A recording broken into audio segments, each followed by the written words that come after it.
बनाने का अधिकार है ना, अंतर्गत है ना, किसको, यह है यहाँ पे किसको नया राज्य बनाने का अधिकार है, संसद को, है ना, संसद को नया राज्य बनाने का अधिकार है, संसद को नया राज्य बनाने का अधिकार है। अनुच्छेद 1 के माध्यम से, अनुच्छेद 2 के माध्यम से, अनुच्छेद 3 के माध्यम से या अनुच्छेद 4 के माध्यम से। तो आपको यहाँ बताना है कि कौन से अनुच्छेद के माध्यम से नया राज्य बनाने का अधिकार है संसद को, है ना। नए राज्य का गठन, आप सब जानते हैं नए राज्य का गठन। मैंने यहाँ से 5वां विकल्प जो गलती से लिख दिया है उसको हटा दिया है, तो आप सभी साथी बताएंगे कि अगर हमें नया राज्य बनाना हो, नया राज्य बनाना हो तो नया राज्य किस प्रकार से बनाया जा सकता है, इस बात को बताएंगे। आंसर आ रहा है आर्टिकल 3 के माध्यम से, बिल्कुल सही हो जाएगा। अनुच्छेद 3 के माध्यम से हमारी जो संसद है ना, अनुच्छेद 3 के माध्यम से संसद नए राज्य का गठन कर सकती है, अर्थात नया राज्य यहाँ से बनाया जा सकता है ना। तो नए राज्य का गठन अनुच्छेद 3 के माध्यम से किया जा सकता है। न केवल याद रखिएगा कि नए राज्य का गठन, बल्कि किसी भी राज्य का विभाजन किया जा सकता है। आप कहोगे सर दोनों में क्या अलग है, गठन और विभाजन? देखो अलग तो है, विभाजन भी किसी भी राज्य का किया जा सकता है, सीमा में परिवर्तन किया जा सकता है ना, बाउंड्री चेंजेस हो सकती हैं, नाम में परिवर्तन हो सकता है, क्षेत्रफल में परिवर्तन हो सकता है, और ये सारी की सारी बातें अनुच्छेद 3 में लिखी गई हैं। अब आपसे सवाल बनता है कि ऐसा करने के लिए जो अनुच्छेद 3 के माध्यम से जो कार्य किए जाते हैं, इसके लिए कैसा बहुमत चाहिए होता है ना। बहुमत पूछ रहा हूं मैं। ए ऑप्शन है साधारण बहुमत, या दूसरा है विशेष बहुमत, है ना, दूसरा है विशेष बहुमत, बी ऑप्शन विशेष बहुमत। ए और बी दो ही ऑप्शन है, इसके अलावा कोई और ऑप्शन नहीं है आपके जीवन में। इन दोनों में से आपको एक चुनना है। हाँ जी भाई पूर्णिमा वर्मा, सर हम लोगों का कोर्स भी कंप्लीट, बेटा कोर्स में क्लास नहीं चल रही है क्या आपकी, है ना। जब आप लोग ऐसे बोलते हो ना कि सर आपने हमारे भविष्य के साथ, तब हमें सचमुच में बुरा लगता है कि आप लोग हमें पता नहीं क्यों इस प्रकार से उल्टा सीधा बोलते हैं। आपकी क्लास नहीं चल रही है, आपको बोला था 10 तारीख से पुनः आपकी शुरू हो जाएंगी, नहीं चल रही है आपकी क्लासेस। और अधिकार 1960, ठीक है, 1 मई 1960। अगले सवाल पर आ जाते हैं। अगला सवाल आप लोगों के पास है ना। अब ये सवाल बहुत सरल हो जाएगा भैया आपके सामने कि किसको इसकी शक्ति है। अगले सवाल पर आ जाता हूं मैं। अगला सवाल है आप लोगों के सामने, है ना। इसमें बहुमत पूछा है कि किस प्रकार के बहुमत की आवश्यकता होती है। भारत में एक नया राज्य सृजित करने वाले विधेयक को पारित होना अनिवार्य होता है। 4 ऑप्शन अलग अलग है। हालांकि पहले सवाल में मैंने आप लोगों को सवाल करा दिया है। मैं बताना चाहता हूं कि इस वाले पार्ट से, इस वाले आर्टिकल से, सारे एक से शुरू करके और परीक्षा तक आपकी सारी इस प्रकार से मैं आपको रिवाइज करा दूंगा। तो इस प्रकार अगर ये पूछा जाए कि भारत में एक नया राज्य सृजित करने वाले विधेयक को पारित होना अनिवार्य होता है, तो आप सबको अभी मैंने बताया, मैंने कहा कि अनुच्छेद भारत के संविधान का आर्टिकल 2, है ना, भारत के संविधान का आर्टिकल 2, भारत के संविधान का आर्टिकल 3 जो होता है, क्या होता है, आर्टिकल 2 और आर्टिकल 3 जो होता है मित्रों, आर्टिकल 2 और आर्टिकल 3 जो होता है, इसकी अगर मैं बात करूं इन दोनों आर्टिकल्स की, आर्टिकल 4 कहता है कि ये दोनों ही काम, चाहे आर्टिकल 2 का हो चाहे आर्टिकल 3 का हो, ये दोनों ही काम जो है वो किससे किए जाते हैं, साधारण बहुमत से। तो ये बात हमें पता कहां से लगती है कि भारत में किसी भी नए राज्य का गठन साधारण बहुमत से हो सकता है ना। तो मेरी बात को क्या समझे कि किसी भी नए राज्य का गठन साधारण बहुमत से हो सकता है, ये बात हमें पता कहां से लगी, अनुच्छेद 4 आर्टिकल 4 से हमें ये बात पता लगती है। तो आप इस बात को याद रखिएगा कि किसी भी नए राज्य का गठन या विभाजन ये सब किससे हो सकता है, अनुच्छेद 4 के माध्यम से, संसद में साधारण बहुमत द्वारा पारित विधेयक के माध्यम से। ठीक है, चलिएगा अगले सवाल पर आ जाते हैं। कह रहा है निम्नलिखित में से कौन एक नए राज्यों के निर्माण के लिए संवैधानिक उपबंध नहीं है। नए राज्यों के निर्माण के लिए संवैधानिक उपबंध नहीं है। अच्छा सा प्रश्न है, थोड़ा लेवल बढ़ाया बस इस क्वेश्चन का, और कुछ भी ऐसा नहीं है कि आप कर नहीं पाओगे। मेरी बात को ध्यान से सुनिएगा। किसी भी राज्य का क्षेत्र बढ़ाकर या किसी भी राज्य का क्षेत्र घटाकर, किसी राज्य का नाम परिवर्तित कर, किसी राज्य संघ राज्य क्षेत्र, किसी राज्य को संघ राज्य क्षेत्र में शामिल कर सकेगा। निम्नलिखित में से कौन एक नए राज्यों के निर्माण के लिए संवैधानिक उपबंध नहीं है। किसी राज्य का क्षेत्र बढ़ाकर, किसी राज्य का क्षेत्र घटाकर, किसी राज्य का नाम परिवर्तित कर, या किसी एक राज्य संघ राज्य क्षेत्र शामिल कर सकेगा।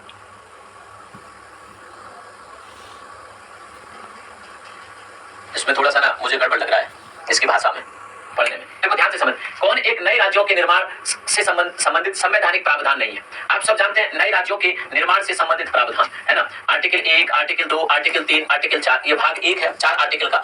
इन सब आर्टिकल्स में हमें पता है कि कौन भारत में नए राज्य का निर्माण कर सकता है। कुछ मिस्टेक है, देखते हैं क्या है, नहीं है, या कैसे राज्य का क्या हो सकता है, इस बारे में कौन सा संवैधानिक प्रावधान नहीं है। अनुच्छेद 3 में अभी मैंने बात करी थी आप लोगों से कि अनुच्छेद 3 में क्या क्या हो सकता है, अर्थात क्या क्या संवैधानिक विभाजन, किसी राज्य का क्षेत्रफल बढ़ाया और घटाया जा सकता है, संवैधानिक प्रावधान है अनुच्छेद 3 के माध्यम से। किसी राज्य का नाम परिवर्तित हो सकता है, ये भी आपका संवैधानिक प्रावधान है। किसी राज्य की सीमा में परिवर्तन या किसी राज्य का विभाजन, ये सब संवैधानिक प्रावधान है। तो राज्यों के निर्माण से संबंधित कौन संवैधानिक प्रावधान नहीं है, तो आपका देख लेते हैं यहाँ पर। किसी राज्य का क्षेत्र बढ़ाया जा सकता है, ये संवैधानिक प्रावधान है अनुच्छेद 3 के माध्यम से, है कि नहीं है, अरे संविधान में लिखा है ये बात।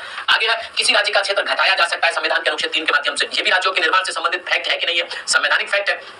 किसी भी राज्य का नाम परिवर्तित हो सकता है, एकदम फैक्ट है अनुच्छेद 3 के माध्यम से कि किसी भी राज्य का नाम परिवर्तित किया जा सकता है, फैक्ट है कि नहीं है, बिल्कुल फैक्ट है।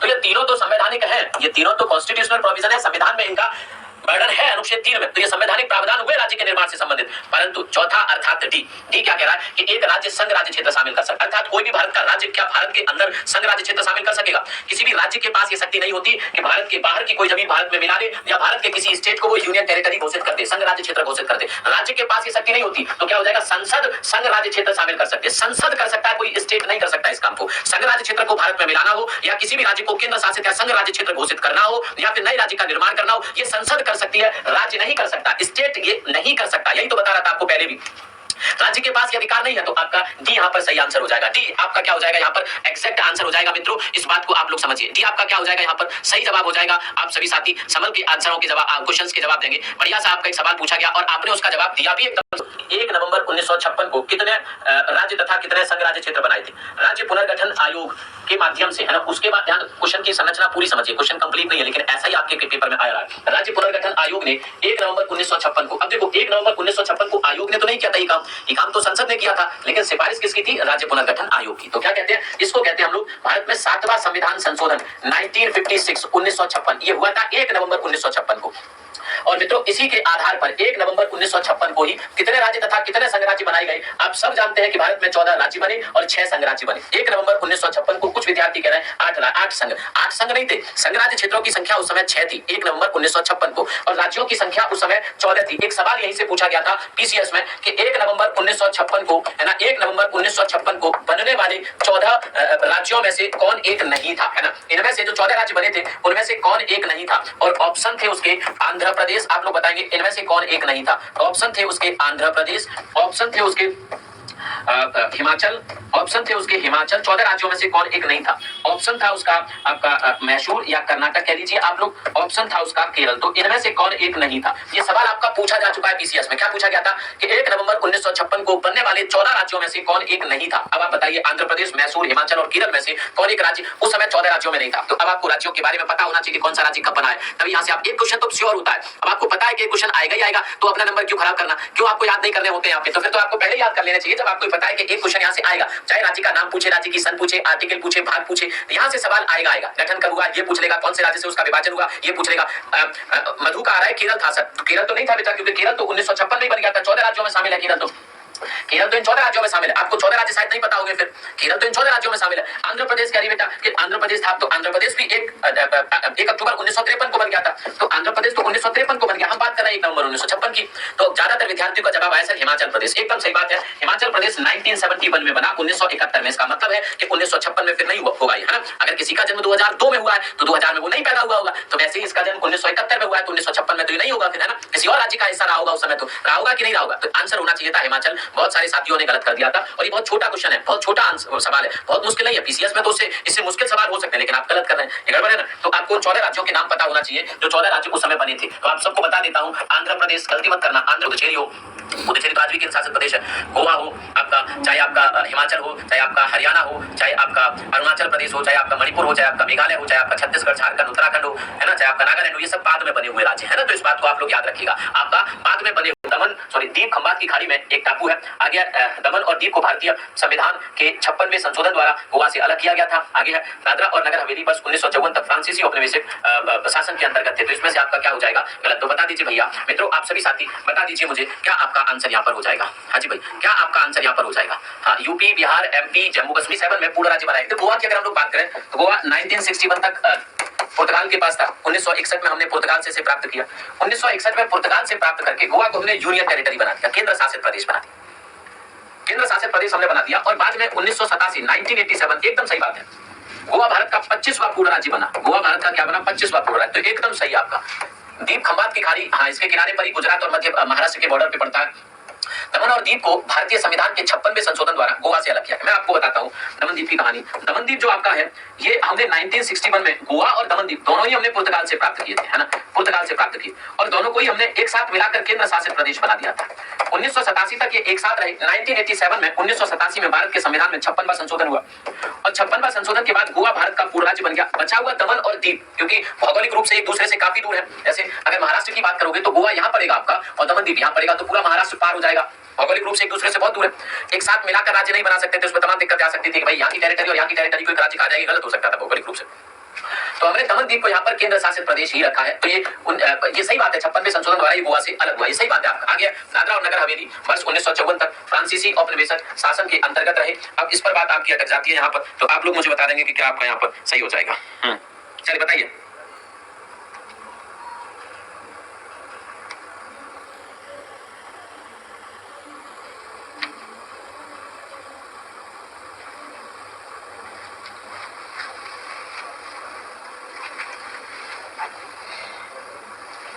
किसी का कोई आंसर?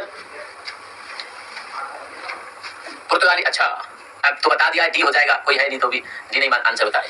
दमनदीप यूनियन टेरिटरी बन गया, बाद में गोवा से अलग होगी, तो एकदम सही है आपका, क्योंकि गलत है, तो आंसर एकदम सही हो जाएगा डी, क्योंकि 1954 तक फ्रांसीसी नहीं पुर्तगालियों के पास था। ये भी किसके पास था? पुर्तगालियों। फ्रांसीसियों के पास तो पुदुचेरी थी, तो डी आंसर यहाँ पर हो जाएगा। योगेश्वर कुमार पटेल सही आंसर बता रहे थे। अगले तो ये बात तो ठीक है, तो सही होना चाहिए है ना। आगे देखते हैं, मेघालय अरुणाचल, ठीक है। नागालैंड ये गलत हो गया, क्योंकि नागालैंड तो 1963 में बना है, अरुणाचल 1987 में बना है, तो ये तो वैसे ही गड़बड़ हो गया भाई, ये तो क्या हो गया, वैसे ही गड़बड़ हो गया, तो आपका गलत हो जाएगा यहाँ पर। अरुणाचल के बाद नागालैंड भी गलत हो जाएगा, सिक्किम के बाद नागालैंड भी गलत हो जाएगा। मैंने कहा था पहले ये सही है, तो आगे का पढ़ने की जरूरत ही नहीं होती। Sir UP special combo paid batch की पेड कोर्स चला किया गया। चलिए, मुंबई राज्य गुजरात और महाराष्ट्र में विभाजित हो गया। चलिए, हिमाचल प्रदेश पहले संघ शासित प्रदेश सूची में था, अभी आपको बोला था मैंने, हिमाचल 1971 से पहले ये यूनियन टेरिटरी था, अभी बताया था मैंने आपको थोड़ी देर पहले जब मैं उसमें हिमाचल के बारे में बात कर रहा था, है ना। चलो आगे, मुंबई राज्य गुजरात और महाराष्ट्र में विभाजित हो गया, ये 1960 में हो गया। 1 मई 1960 को मुंबई से 2 राज्य बना दिए गए, एक महाराष्ट्र और एक गुजरात। आपके 1 मई 1960 को गोवा को दमनदीप से अभी बताया 1987 में अलग किया गया, क्योंकि आपका मैसूर कर्नाटक में बदला, ना कि मैसूर तमिलनाडु में बदला, है ना। मैसूर जो था आपका मित्रों, मैसूर आपका 1969 में क्या बदल गया? कर्नाटक बन गया, है ना। मैसूर आपका कर्नाटक बन गया, मैसूर आपका क्या बन गया मित्रों? कर्नाटक बन गया। जबकि मद्रास जो आपका है ना, मद्रास जो आपका है वो आपका 1970, अरे माफी चाहेंगे गड़बड़ हो गया, ये आपका 1973 है ना, और ये आपका 1969, मद्रास 1969 में तमिलनाडु बन गया, मैसूर 1973 में आपका कर्नाटक बन गया। ठीक है, तो अब करेक्ट कर लेंगे यूपी पुलिस दिल्ली। हाँ, तो अब बात आई कि नहीं आई कि सर अच्छा प्रश्न है, बढ़िया प्रश्न, देख शकल से तो अच्छा ही लग रहा है, देख लेते हैं इसको। कह रहा है क्या कह रहा है कि निम्नलिखित में से कौन सा कथन नए राज्यों के निर्माण के बारे में सही नहीं है। ठीक है, तो आप लोग पढ़िए इसको और फिर आंसर करिए। संसद विधि द्वारा नए राज्य का निर्माण कर सकती है। इस प्रकार की विधि में संविधान की पहली अनुसूची और चौथी अनुसूची में संशोधन का प्रावधान होगा। इस प्रकार की विधि को अनुच्छेद 368 के प्रयोजनों के लिए संविधान का संशोधन समझा जाएगा।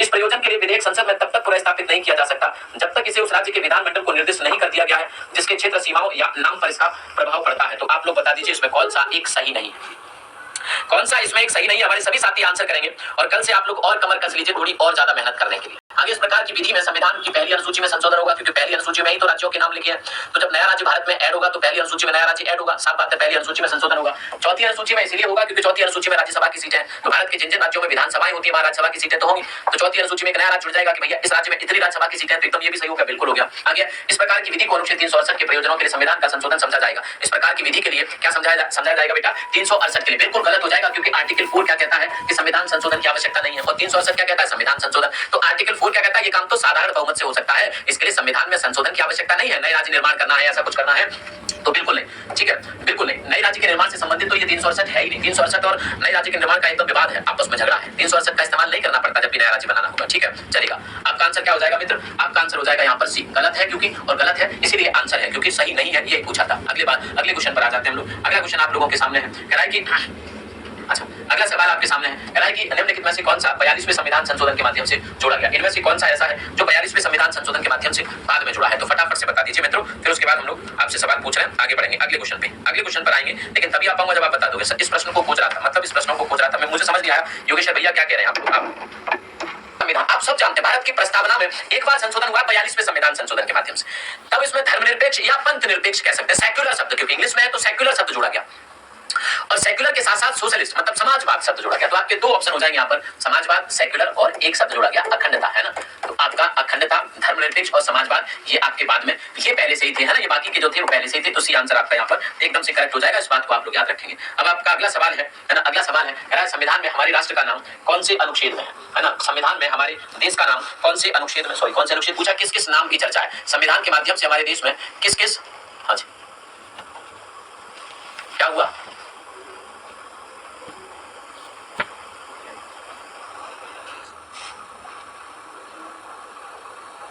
चलिए, आप सब जानते हैं क्या हुआ सोनू, आप सब जानते हैं देश है उसका नाम बताता है, क्या कहता है? कहता है भारत अर्थात इंडिया, मतलब भारत भी है और इंडिया भी है। तो भारत और इंडिया दोनों नामों की चर्चा अनुच्छेद 1 के माध्यम से की गई है। भारत अर्थात इंडिया, दोनों नामों की चर्चा अनुच्छेद 1 के माध्यम से यहाँ पर की गई है। तो आपका आंसर हो जाएगा यहाँ पर भारत अर्थात इंडिया, है ना, राज्यों का संघ होगा। अर्थात हिंदुस्तान और इंडिया गलत हो जाएगा, भारत हिंदुस्तान और इंडिया गलत हो जाएगा। भारत तथा इंडिया ये दो नाम हमारे संवैधानिक हैं, इसको आप लोग ध्यान में रखिएगा। अगले सवाल पर आ जाते हैं। कहता है भारत के संविधान की प्रस्तावना में कितने प्रकार का न्याय, कितनी प्रकार की स्वतंत्रता, कितनी प्रकार की समानता एवं भ्रातृत्व की चर्चा की है। तो आप लोग मुझे बता दीजिए आपका क्या यहाँ पर सही हो जाएगा।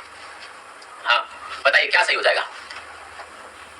लक्ष्य बैच में थ्योरी का बैच है, क्वेश्चन कराने होते तो कि भारत के संविधान निर्माताओं की सोच कैसी थी, ये सोच का प्रतिबिंब अर्थात सोच की एक इमेज, एक सोच का आईना, एक सोच की समरी हमें कहां से पता लगती है। उद्देशिका से, मूल अधिकार से, राज्य के नीति निर्देशक तत्वों से या मूल कर्तव्य से। तो आपको बताना है यहाँ पर मित्रों कि हमारे संविधान में जो हमारे संविधान के निर्माता थे, अच्छा प्रश्न है बेटा, हमारे संविधान के जो निर्माता थे उन संविधान निर्माताओं की सोच अर्थात उस सोच की इमेज कि वो किस प्रकार से सोचते थे, वो देश को कैसा बनाना चाहते थे, ये बात हमें कहां से पता लगती है। कुछ लोग कह रहे हैं जैसे कुमार आकाश का आंसर है कि सर उद्देशिका, बाकी बहुत सारे लोगों का आंसर है सी। देखो गलत हो जाएगा क्योंकि मूल कर्तव्य की बात हो, डीपीएसपी की बात हो, मूल ये सब तो उद्देशिका में आपको मिल जाएंगे। अभी मैंने कहा ना कि आपको समानता की बात की, धर्म की आजादी है सब उद्देशिका में लिखा है, विचार की अभिव्यक्ति की आजादी सब संविधान में लिखा है, भारत लोकतंत्रात्मक गणराज्य होगा ये सब संविधान में लिखा है, भारत में आर्थिक सामाजिक न्याय दिया जाएगा, हर नागरिक को सब समान होंगे, गणतंत्र होगा, ये सब उद्देशिका में लिखा है कि नहीं लिखा। तो भैया भारत कैसा होगा ये सपना हमने प्रस्तावना के माध्यम से देख लिया था। अर्थात हमारे संविधान निर्माताओं ने पूरे संविधान की समरी, पूरे संविधान का सारांश प्रस्तावना में दिया हुआ है, उद्देशिका में दिया हुआ है। इस बात को आप समझिए। तो आपका राइट आंसर यहाँ पर ए हो जाएगा। क्या हो जाएगा आपका सही जवाब मित्रों यहाँ पर ए हो जाएगा, है ना। इस पर क्लिक करते हुए फिर हम लोग आगे बढ़ेंगे। हमारी क्लास में 87 विद्यार्थी हैं, बहुत बहुत धन्यवाद आपका। सर्वप्रथम ये घोषित किया था कि संविधान उद्देशिका संविधान का हिस्सा नहीं है। मैंने आपको प्रियम्बल भी पढ़ा दी है ना, कि प्रियम्बल संविधान का हिस्सा है नहीं है, ये सब कुछ मैं आप लोगों को सिखा चुका हूं। घोषित किया कि उद्देशिका संविधान का हिस्सा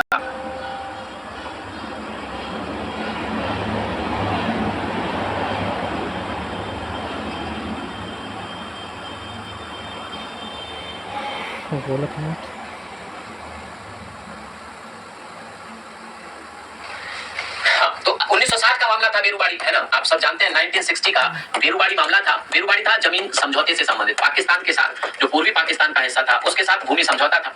और 1960 में जब ये मामला सुप्रीम कोर्ट पहुंचा था तो बताया था कि जो उद्देशिका है अर्थात जो प्रस्तावना है वो भारत के संविधान का हिस्सा नहीं है, वो भारत के संविधान का हिस्सा नहीं है। इस बात को आप याद रखिए, भारत के प्रस्तावना का हिस्सा नहीं है। आप बात को समझ रहे हैं।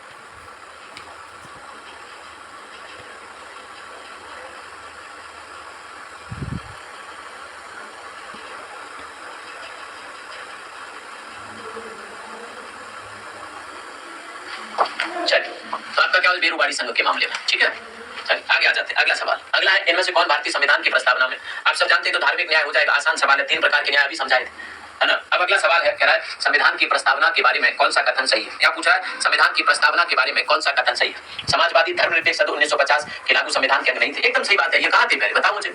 उक्त शब्द 1977 में नहीं, 1976 में, तो गलत हो जाएगा। उक्त शब्द 1985 में, गलत हो जाएगा। उक्त शब्द संविधान की प्रस्तावना के अंग नहीं है, गलत, क्योंकि है तो 1950 में नहीं बल्कि 1976 में जो संविधान संशोधन हुआ था उसमें इन शब्दों को ऐड किया गया था। आपको एक बार फिर से बता देता हूं कि साथियों आज का मौका